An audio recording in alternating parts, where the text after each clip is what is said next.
Okay, I'm up in the attic. This is our vent return. That's right there. You see that?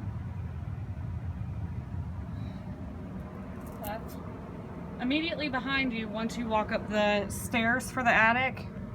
You're walking up. Immediately behind you is the vent return. That goes into the unit that's upstairs in the attic. That's got ductwork. The exhaust goes up and out the top of the roof at the peak. It's got ductwork coming out of it going to all the different rooms. This is the drip pan.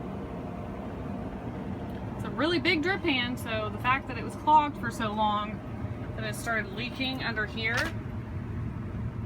is kind of crazy. So that's why it's leaking through to the spare bedroom.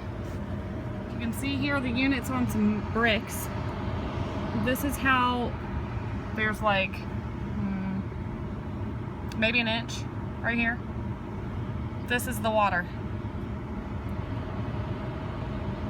It's almost filled to that 1-inch brick, which means there's like another inch down there of sludge the whole width of the pan that's filled and spilling over, and that's why it's leaking. And it's